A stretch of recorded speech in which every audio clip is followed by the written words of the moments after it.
Hospital में अपने काम में लग जाती है। काम तो वह पहले से ही जानती थी। सुबोध ने पूरे स्टाफ से करुणा को मिलवा दिया। करुणा के बारे में जानकर सभी उसकी मदद करने के लिए तैयार हो गए। करुणा अपने काम में लग गई। दूसरी ओर जब शोभा को पता लगा कि उसका बच्चा नहीं रहा तो वह बेहोश हो गई। बहुत मुश्किल से उसे होश में लाया गया। होश में आने के बाद वह रोने लगी। शोभा ने नर्स से पूछा, जरा करुणा को भेज देना, वह दिखाई नहीं दी। नर्स ने बोला, जी वो तो आज हॉस्पिटल आई ही नहीं। यह सुनकर शोभा को कुछ समझ नहीं आया। इतनी बड़ी बात हो गई और करुणा का कुछ अता पता नहीं है। ऐसा कैसे हो सकता है? इस मुसीबत में मुझे अकेला छोड़कर वह कहाँ जा सकती है? शोभा ने तुरंत करण को फोन किया। करण, करुणा कहाँ है? शोभा की बात सुनकर करण घबरा गया, लेकिन अपने आप को संभालते हुए बोला, शोभा करुणा घर पर होगी, तुम चिंता मत करो, तुम बस आराम करो, मैं देखता हूँ। शोभा को किसी तरह टाल कर करण ने फिलहाल चैन की सांस ली। शोभा अपने बच्चे के बारे में सोचकर बहुत परेशान हो रही थी। करण उसके पास बैठा था।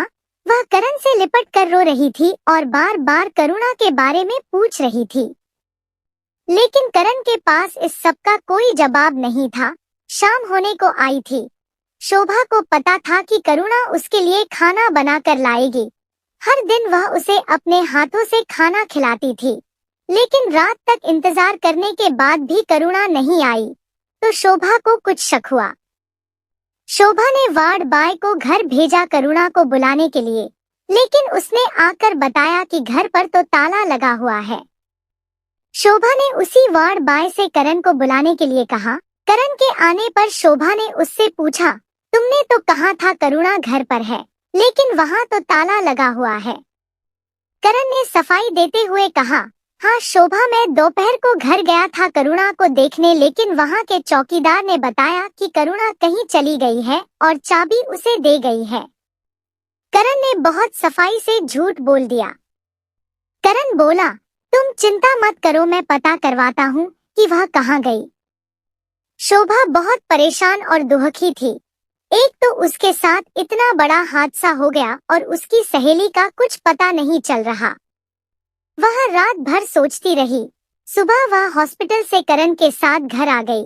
घर में सब कुछ वैसे ही पड़ा था।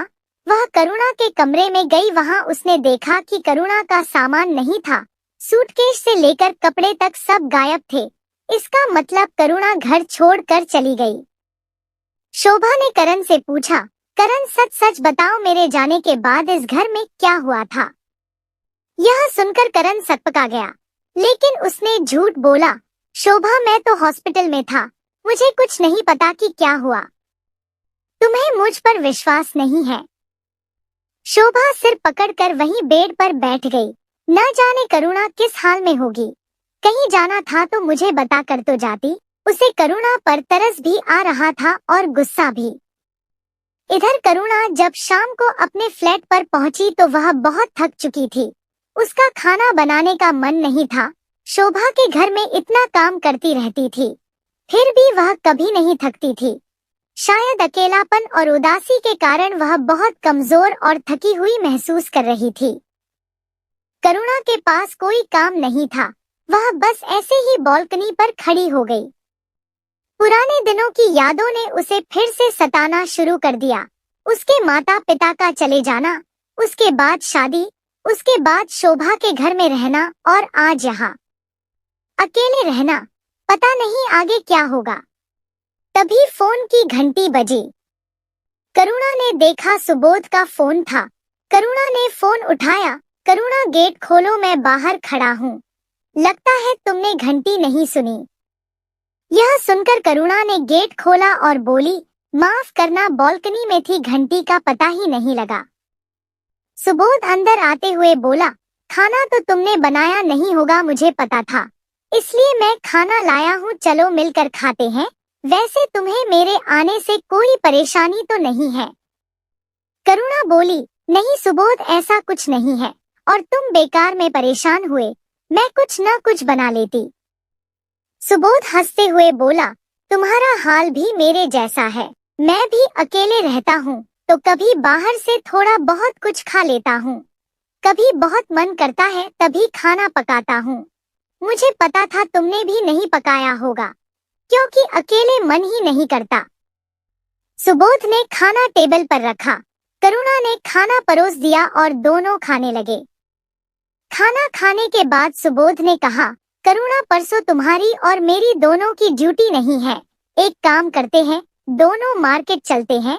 जो कुछ भी जरूरी सामान हो खरीद लेंगे। कल तुम अपने जरूरत के सामान की लिस्ट बना लेना। करुणा ने हाँ में सिर हिलाया। कुछ देर बातें करने के बाद सुबोध अपने घर चला गया। करुणा को एहसास हुआ कि सुबोध कितना अच्छा इंसान है। मेरी वजह से इसकी नौकरी चली गई, फिर भी यह मेरी कितनी मदद कर रहा है। लेकिन अब किसी पर विश्वास करना उसके लिए असंभव हो चुका था। उसे हर आदमी में एक जानवर नजर आता था। इसी तरह समय बीतने लगा। सुबोध समय समय पर करुणा की मदद करता रहता था। करुणा भी अब अपनी पिछली जिंदगी भूलकर आगे बढ़ चुकी थी। वह सुबोध से बेझिझक किसी भी काम के लिए बोल देती थी और सुबोध उसके बताए हुए काम को बहुत अच्छे से करता था।